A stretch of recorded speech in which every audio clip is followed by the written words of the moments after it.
할렐루야. 사랑하는 반석의 성도 여러분, 8월 19일 금요일 아까베 시간이 돌아왔습니다.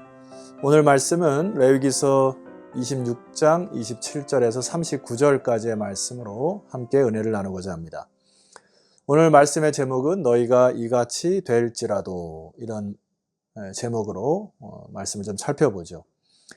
우리가 어제 살펴보았듯이 문제는 여러 가지 재앙이 임하고 또 징벌이 임해도 돌이키지 않음에 대한 최후의 징계에 대한 말씀인 것입니다. 오늘의 말씀은. 자, 참 우리 인간이 우매한 것은 마치 이 땅이 다인 것처럼, 혹은 내가 누리는 일순간의 그 안락들이 내가 마치 잘된 것처럼 생각해서 그냥 하나님께로 온전히 돌이키지 못하고 살아가는 그 인생이 참 허망하고 어쩌면 불행한 인생이 될 수 있습니다. 그래서 오늘 하나님께서 마지막 그 재앙에 대해서 말씀하실 때 우리의 중심이, 그리고 여러분의 삶과 또 여러분의 전체적인 그 삶의 현장에서 아버지께로 돌이키는 그런 축복의 시간이 되기를 소망합니다. 27절 말씀 보실까요? 너희가 이같이 될지라도 내게 청종하지 아니하고 내게 대항할진대. 28절 내가 진노로 너에게 대항하되 너희의 죄로 말미암아 7배나 더 징벌하리니. 자, 드디어 하나님께서 여기서 진노라는 단어를 사용하십니다. 그동안에는 하나님께서 계속 회유하였지만은 돌이키지 않을 때는 하나님이 진노하셔서 너희의 죄로 말미암아 7배나 더한 징벌을 내리시겠다, 이렇게 말씀하시죠. 참 미련한 인생은 자꾸 하나님께 대항하거나 하나님이 없는 것처럼 살아가는 것이 참 미련한 인생임을 꼭 기억하셔야 합니다. 여러분, 이 재앙이 점점 심해지는 것을 알 수가 있는데 29절의 말씀 보면은 너희가 아들의 살을 먹을 것이요 딸의 살을 먹을 것이며, 이러한 그 폐륜적인 그리고 이 악한 저주스러운 일들이 이스라엘 역사에 등장하죠. 열왕기하 6장 28절 29절 말씀을 보시게 되면은 아람 왕의 베나닷이 침공하여서 사마리아 성이 애워싸임을 당합니다. 이럴 때 굶주림으로 인하여서 부모들이 자기의 아들, 딸을 삶아먹는 이 일들이 실질적으로 일어나게 되는 것이죠. 참 이렇게 인간이 악하고 이 인간이 얼마나 참 폐륜적인지 볼 수가 있는 부분이 여기에 있습니다. 그래서 30절에 하나님께서 이렇게 말씀하시죠. 내가 너희의 산당들을 헐며 너희의 분향단들을 부수고 너희의 시체들을 부서진 우상들 위에 던지고 내 마음이 너희를 싫어할 것이다. 자, 여기까지 앞서 일어날 일들은 하나님이 직접 징벌하시는 것이 아니고요, 하나님의 보호의 손을 거두시니까 그것으로 인하여서 땅이 소출을 내지 않거나 대적들이 일어나서 그것들을 치거나 들짐승들이 출현하거나 이런 것이었는데, 이제는 하나님이 직접 재앙들을 실현하시겠다고 이야기하십니다. 그래서 너희들이 여전히 붙잡고 있는 그리고 부수지 못한 이방 우상들을 하나님께서 친히 부수시겠다고 얘기하시는 것이에요.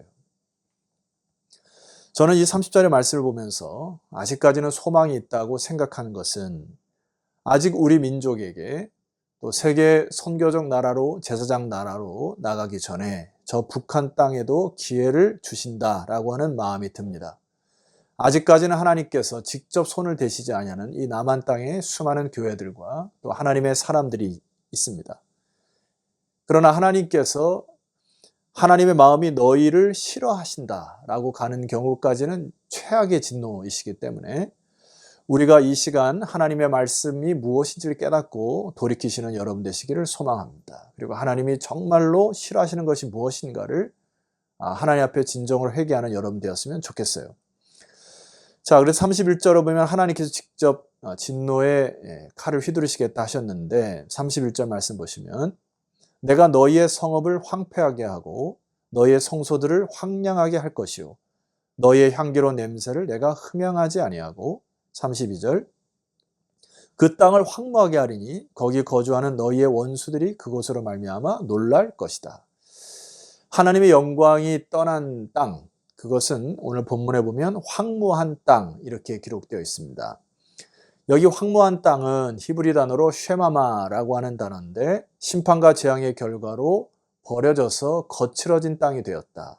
그래서 그 땅은 들나귀와 승냥이와 타조와 독수리가 서식하는 땅으로 변할 것이다. 이것이 황무함에 대한 부분이고요.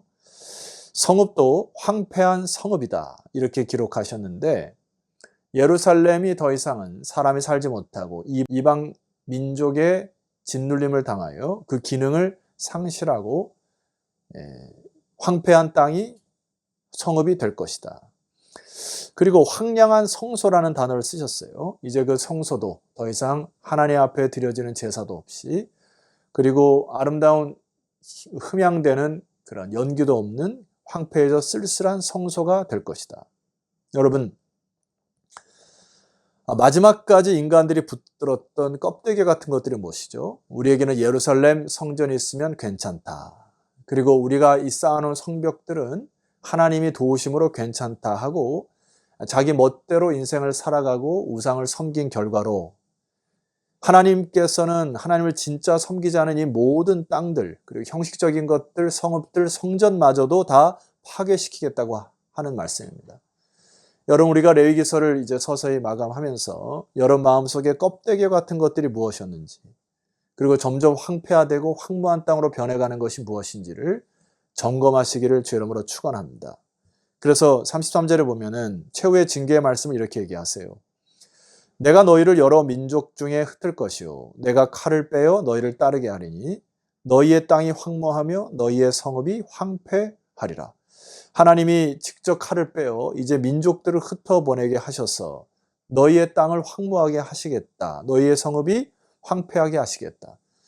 사실 여러분, 이 땅이 하나님의 백성을 통하여 다스림을 받아서 그 땅이 비옥하고 또 많은 소출을 내는 축복된 땅으로 돼야 되는데 하나님의 백성이 잘 다스리지 못함으로 인하여서 하나님이 너희들을 쫓아내어 그 땅에 안식을 허락하시겠다. 이게 하나님의 메시지예요. 여러분, 이런 일이 유다가 망하기 전에 북이스라엘에게 그 망함의 메시지와 경고가 있었음에도 불구하고 여전히 남유다는 우상 숭배를 하고 하나님을 떠난 북이스라엘이 아수르에 의해서 흩어질 때 경고하심을 받았어야 되는데 그 받지 못하고 또한 남유다도 바벨론에서 패망하게 됩니다. 오늘 우리의 미련한 인생들이 자꾸 생각하는 것은 이 정도면 괜찮다. 예루살렘 성전이 있으니 괜찮다. 우리가 하나님께 예배 드려주니 괜찮다. 이러한 그런 교만에서 여러분 내려오시면 좋겠고, 바로 그들을 향하여 예레미야의 선지자의 외침을 여러분 잘 귀에 담아서 하나님의 말씀을 들으시기를 소망합니다. 예레미야 7장 9절로 가시게 되면 바로 이때 상황을 이렇게 얘기를 해요. 너희가 도둑질하며 살인하며 간음하며 거짓 맹세하며 바알에게 분향하며 너희가 알지 못하는 다른 신들을 따르면서 10절 내 이름으로 일컬음을 받는 이 집에 들어와서 내 앞에 서서 말하기를 우리가 구원을 얻었나이다 하느냐. 이는 이 모든 가증한 일을 행하려 함이로다. 그러니까 하나님 앞에 제사를 드린다고 하고 예배를 드린다고 해놓고 가증한 일을 하는 것에 대해서 하나님이 다 일거수일투족을 보고 계신다. 결국 어떻게 되죠? 15절입니다. 내가 너희의 모든 형제 곧 에브라임 온 자손을 쫓아낸 것 같이 내 앞에서 너희를 쫓아내리라 하셨다 할지니라. 결과적으로 북이스라엘과 같이 너희도 망할 것이다. 그러나 여러분, 아직까지 남유다는 멸망하지 않은 상황 속에서 돌이키면 되었던 것입니다. 자, 이 모든 일들을 통하여서 하나님의 중심과 마음을 읽으셔야 될 것이 예레미야 9장 7절에 보면 하나님이 이렇게 말씀하십니다. 그러므로 만군의 여호와께서 이와 같이 말씀하시되, 자, 이 부분인데요. 보라, 내가 내 딸 백성을 어떻게 처치할고 그들을 녹이고 연단하리라. 여기 하나님의 가슴, 하나님의 이 슬픈 마음, 혹은 하나님이 그의 자녀를 향한 애달픈 마음을 볼 수가 있습니다. 하나님이 그의 백성을 뭐라고 표현하시죠? 내 딸이라 이렇게 표현하세요. 그리고 이 징벌과 이 하나님의 진노는 그들을 녹이겠다. 그러니까 그들의 어떤 딱딱함과 그들의 차가움을 녹이고 그리고 연단하시겠다. 그들이 아직 쓸만한 것이 되지 못하는데 하나님이 연단을 통하여 쓸만한 것으로 하나님 바꾸시겠다. 이게 이제 하나님의 놀라운 메시지 아닙니까? 하나님 저와 여러분들을 딸이라 백성이라 부르시고 마치 금과 은을 재련하듯이 불순물을 녹이고 깨끗한 것들을 걸러서 깨끗한 것만 걸러서 아름답게 그리고 하나님의 자녀답게 만들어 가시고자 하시는 토기장이로 또 재련사로 우리에게 계십니다. 여러분, 오늘날 우리에게 당하는 많은 연단들이 있죠. 그리고 또 내가 다른 사람과 비교하여서 내가 어렵게 당하는 형편과 징벌의 모습들이 있습니다. 이 부분들을 하나님을 다시 바라보시고 여러분들이 연단됨을 통하여 이 모든 찌꺼기들이 다 내려가고 순결한 영으로 또 정결한 신부의 모습으로 우뚝 서시기를 주의 이름으로 축원합니다.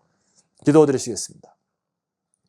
하나님 아버지, 사도 바울의 고백처럼 때로 고난이 내게 유익임을 고백해야 하시고 우리의 인생 가운데 수많은 어려움과 환경과 처해 있을 때 또 연단이 있을 때 이 부분을 하나님 앞에서 다시 점검하고 다시 정결한 모습으로 주 앞에 서는 하나님의 백성들이 다 되게 하옵소서. 예수 그리스도 이름으로 기도드렸사옵나이다. 아멘. 자, 여러분, 내일은 레위기서 26장 40절 이하로 마지막 부분을 여러분과 주말에 만나 뵙도록 하겠습니다. 내일 뵙겠습니다.